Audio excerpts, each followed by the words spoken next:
Ghost Town in the Sky once pulled nearly 500,000 visitors a year to the top of a mountain that had no road leading in. Families waited hours to watch staged gunfights 4,600 feet in the sky, reachable only by chairlift or a mining-style railway. Today, those saloon doors hang open to nobody, and the reason this place collapsed was built into the mountain from the very beginning. To understand what that means, you have to go back to 1960, long before anyone was worried about what was underneath the ground. By then, R.B. Coburn already knew how to run a Western theme park. He had one going in Cherokee, North Carolina, pulling in tourists with a frontier fantasy that was already huge across the country. Television was full of it, with Bonanza, Gunsmoke, and Wagon Train, and Coburn wanted more of that audience. What he needed was a location dramatic enough to make his next park feel like something nobody else had built, something that would justify the drive and the ticket price before a visitor even set foot inside. A local businesswoman named Alaska Presley pointed him toward Buck Mountain, a peak rising more than 4,000 feet above Maggie Valley. It wasn't just land, it was an idea. Coburn didn't want a roadside attraction people passed on their way to somewhere else. He wanted a destination people had to climb to reach, a full 1880s frontier town rebuilt on top of a mountain, visible for miles with nothing else like it anywhere in the southeast. If people were going to drive out to the mountains anyway, why not give them something they could see from the valley floor and had to earn the right to visit? Construction started in September 1960.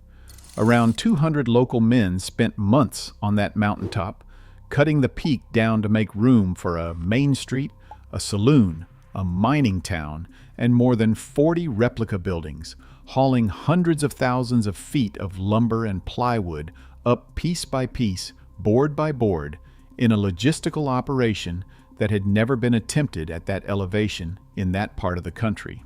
The whole build cost close to $1 million, real money for a small mountain town in 1960, and much of it came from local investors who believed in what Coburn was selling, who had watched Cherokee's park succeed and figured lightning could strike twice. Here's the detail almost nobody talks about. When crews leveled that mountaintop, they didn't have anywhere to put the extra dirt except over the side. That fill got pushed down the slope and left there, not properly compacted, not engineered to hold anything, not even really thought about once the grading crews moved on to the next section. Nobody thought twice about it. It was just dirt. It would sit there for 50 years before anybody understood what they'd actually built underneath the park. And by the time it mattered, the men who made that call were long gone. Ghost Town opened in 1961. The exact month is disputed even in local reporting, but by summer, it was running. And here's what made it strange from day one. There was no road to the top.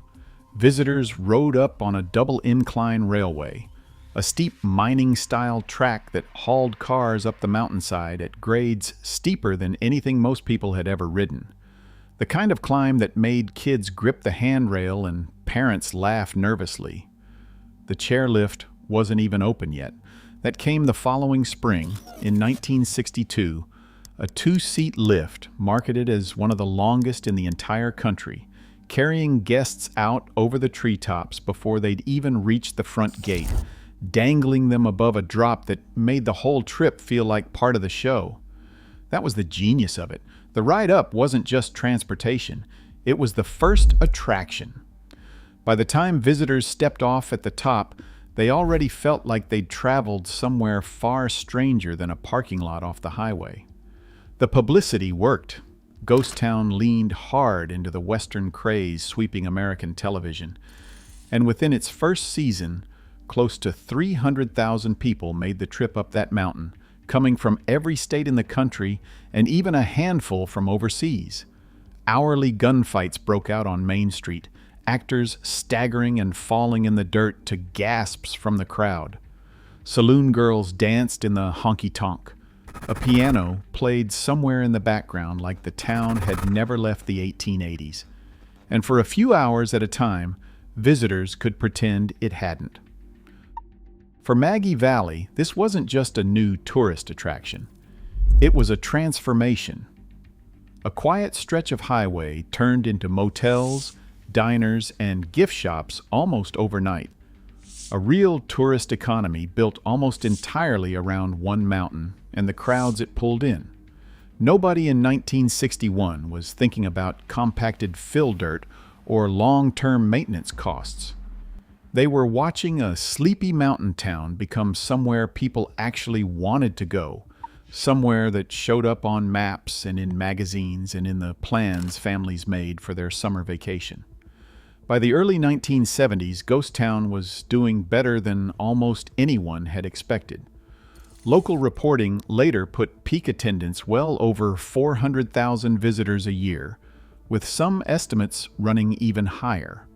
On a good summer day, the mountaintop held more people than lived in most of the surrounding county, and the line for the chairlift stretched back through the parking lot. The reason people kept coming back wasn't complicated. It was the whole experience. Hourly shootouts on Main Street, 6 shooters blazing blanks in front of screaming kids and laughing parents, the same actors falling in the same dust every hour on the hour, and somehow never losing the crowd's attention. Can-can dancers in the saloon, a piano that never seemed to stop. And on the biggest weekends, actual television stars showed up, names families recognized instantly from their own living rooms. One appearance by Dan Blocker, who played Hoss on Bonanza, reportedly produced the single busiest day the park ever saw, with traffic backed up for miles down the mountain road just to get people to the base of the chairlift. Families sitting in their cars for hours just for the chance to ride up and see him. In the mid-1980s, the park added a roller coaster. Sponsored by Coors, built out over the edge of the mountainside itself, cars diving toward open air with nothing below but trees and a 4,000-foot drop. It would be renamed twice over the years, first the Red Devil, later the Cliffhanger. But the thrill never changed. You weren't just riding a coaster. You were riding one hanging off the side of a mountain, and everyone who rode it knew it. For an entire generation in western North Carolina, this became more than an attraction. It became a summer tradition, a school trip, a place grandparents took grandkids because their own parents had taken them decades earlier, a thread running through 3 generations of the same families. Ask anyone who grew up in that region what they remember, and the ride up, the chairlift swinging out over the trees, or the incline railway groaning up that impossible grade, comes up almost as often as anything inside the park itself. For a lot of people, the ride up wasn't the way to the memory. It was the memory. But here's the part that made Ghost Town different from almost every other theme park in the country. And it's the same detail that eventually broke it. There was still no road to the top. Every guest, every employee, every plank of replacement lumber, every spare part for every ride, had to go up that mountain by chairlift or incline railway. There was no other way in, no delivery truck that could just pull up to a loading dock, no shortcut around the one mechanical system the entire operation depended on. That sounds like a quirky detail. It wasn't. It was a permanent, built-in cost that never went away, no matter how the park performed. A slow Tuesday in October and a packed Saturday in July cost almost the same amount to keep running, because the chairlift still had to turn, the incline railway still had to be maintained, the mountain still had to be serviced like a small, isolated outpost instead of a normal roadside park. Most theme parks can expand parking, widen access roads, bring trucks straight to the loading dock when something breaks. Ghost Town couldn't do any of that. Its greatest attraction, the climb itself, was also its biggest fixed liability, and there was no version of the business plan that made that liability disappear. For a while, that didn't matter. The crowds were big enough to absorb it, and the parking lot stayed full enough that nobody had reason to ask hard questions. Then in 1973, Coburn sold the park to a company called National Services, folding his mountain into a much larger corporate portfolio. On paper, it looked like a natural next step: more resources, more backing, more stability. The kind of move a growing business is supposed to make. In practice, Ghost Town stopped being one man's obsession and became a line item inside somebody else's business plan. The identity that had made it special started to blur piece by piece inside a company juggling a dozen other properties for the same attention and the same budget, none of them sitting on top of a mountain that needed this much specialized care. For years, Ghost Town kept running on that same basic model: a park powered entirely by a chairlift and a railway with no backup plan and no real margin for mechanical failure. Then, on a summer day in July 2002, the chairlift failed and stranded passengers hundreds of feet above the ground for hours, dangling in open air with nothing to do but wait. Days later, the park shut down and went up for sale. That sounds like a manageable setback. It wasn't. Ghost Town went dark for 4 years, sitting on top of that mountain as a for sale sign nobody wanted to touch, its own quiet, ongoing tragedy, playing out one empty season at a time while the buildings sat closed up and the chairlift towers stood still. Then, in 2006, came the first real false hope. A group called Ghost Town Partners, LLC, bought the park, secured roughly $10 million in loans, and poured in another $38 million in renovations. New paint went up on Main Street's old storefronts. Rides were inspected and refurbished. The marketing leaned hard on nostalgia. Come back to the mountain you remember. When the gates reopened in 2007, this wasn't presented as a quiet relaunch. This was a full-scale comeback story splashed across local news and travel segments, and for a moment it looked like it might actually work. Thousands of people made the trip back up, if only to see whether it could still feel the way it used to. Almost immediately, the same old problems resurfaced. In 2009, the chairlift stranded riders, not once, but twice in the same season. Dozens of people stuck hundreds of feet in the air for hours at a time, waiting for rescue while the whole story played out on local television. The newly renovated roller coaster reopened to fanfare and then closed again just 2 days later after inspectors found a hairline crack in one of the train frames. The rescue that was supposed to fix everything hadn't fixed the one thing that actually mattered. A mountain that was never built to be maintained this cheaply, this fast, forever, no matter how much fresh paint went up on the storefronts. By March 2009, Ghost Town Partners filed for Chapter 11 bankruptcy, owing millions of dollars to creditors on top of a mortgage worth even more. The $38 million rescue had never really been solvent. It just looked that way for a couple of seasons, long enough to sell tickets and cut ribbons before the debt caught up with it. The park closed after that year and didn't reopen. Then came the part nobody saw coming, even though, in hindsight, it had been building for 50 years. In February 2010, the fill dirt pushed over the mountainside back in 1960, never properly compacted, never really engineered, finally gave way.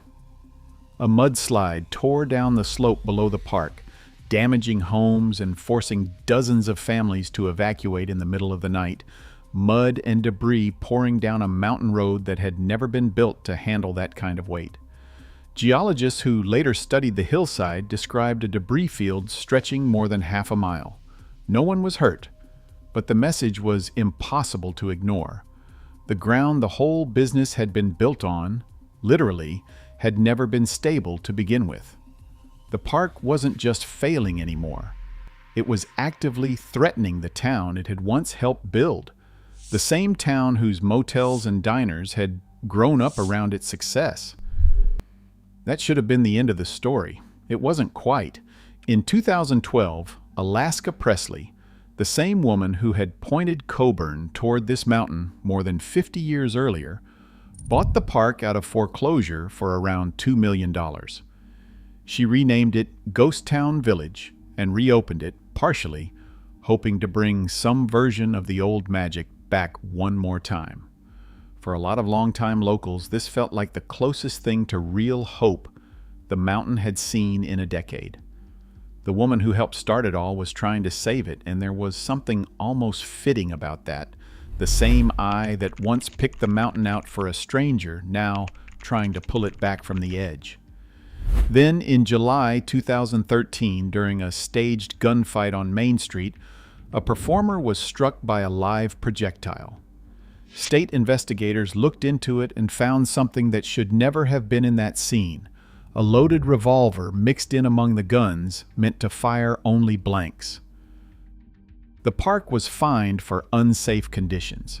It was a small, specific failure, one gun, one mistake, but by then, Ghost Town had almost no goodwill left to absorb it.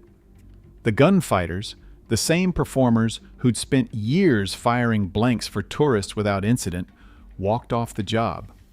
Within days, the park closed. It never fully reopened again. There's a bitter irony sitting underneath that last chapter. The things that made Ghost Town feel authentic, the real mountain, the real distance from easy oversight, the real props instead of plastic toys, were the exact same things that kept breaking it. A park built to feel like the genuine, untamed Old West turned out to be genuinely, dangerously hard to run, right up to the very last show it ever staged. Since 2014, Ghost Town in the Sky has not had a single full operating season. For more than a decade now, the mountaintop that once needed a specialized railway just to handle its crowds has sat almost completely empty, its buildings weathering one winter after another with nobody around to notice. There was one more attempt at a comeback, briefly. In the years that followed, a developer named Frankie Wood partnered with Alaska Presley and floated plans for a $200 million rebuild, complete with a name-brand design firm and glossy renderings of a rebuilt Main Street, modern rides, and an easier way up the mountain. The same access problem that had doomed the park in the first place promised a way on a website that never quite matched what showed up in the zoning meetings. It sounded massive. Almost none of it happened. Local skepticism and zoning disputes stalled the project before a single shovel went into the ground, and the actual mountain kept sitting there, untouched, while the renderings gathered dust in a drawer somewhere. In 2022, Alaska Presley died at 98. She had been connected to this mountain since the very beginning, the woman who first suggested the site to Coburn in 1960, and the woman who bought the park back out of foreclosure 50 years later, trying to save something she'd helped create. Her death set off an ownership dispute between her niece and Wood, the kind of legal tangle that tends to freeze a property in place even further while lawyers argue over what's left of it. Then, in 2024, Wood died too, and control of what remained effectively passed back to the Presley family. Today, somewhere between 250 and nearly 300 acres of that mountaintop still belong to the old park. More than 40 of the original buildings are still standing up there, weathered and faded, stripped of the paint and detail that once made them look like a living frontier town. The chairlift towers are still in place, along with sections of the original incline railway track, rusting quietly above a valley that moved on without them years ago. Photographs taken by the handful of people who've documented the site over the years show a place frozen somewhere between 1961 and now. Storefronts with hand-painted signs still legible under years of grime. Saloon doors hanging loose on their hinges, weeds pushing up through the cracks in Main Street's old walkways, the old ticket booth standing empty at the base of a ride nobody operates anymore. The property is gated, posted, and watched by security cameras. It hasn't been open to visitors in years, and the mountain that once needed a specialized transportation system just to keep up with demand now sees almost no one at all. According to the most recent reporting available, the current owner has been in talks with an out-of-state buyer interested in using the site for entertainment or events rather than a traditional theme park, something built around concerts, rodeos, or large gatherings instead of daily operations. It's a smaller ambition than the ones that came before it, and even that remains unconfirmed. No signed deal has been reported. It's the kind of update that could be outdated within months. One more chapter in a story that has specialized in comebacks that quietly go nowhere. In plans that sound like salvation and then dissolve somewhere between the announcement and the follow-through. For people who grew up in Maggie Valley, none of this erases what the mountain used to mean. Ask around town and you'll still hear people talk about riding that chairlift as kids, about the smell of gunpowder blanks drifting down Main Street, about grandparents who worked there or first dates that happened somewhere between the saloon and the coaster. The business is gone. The memory has outlasted it by more than a decade now, and it doesn't look like it's going anywhere. This was never really a story about a villain. Nobody set out to destroy Maggie Valley's mountain. It's closer to a story about gravity, about a flaw poured into the ground itself back in 1960, buried under decades of gunfights and can-can shows and family vacations, waiting the whole time for its moment. Nobody standing at the ticket booth in 1961 could have seen it coming. By the time anyone did, it was already too late to matter, and every rescue plan after that was just another attempt to outrun something that had already been decided 50 years earlier. The chairlift towers are still standing, their cables gone quiet, running up a mountain almost nobody climbs anymore. The same ride that once felt like the entire point of the trip is now just the reason nothing up there ever really survived.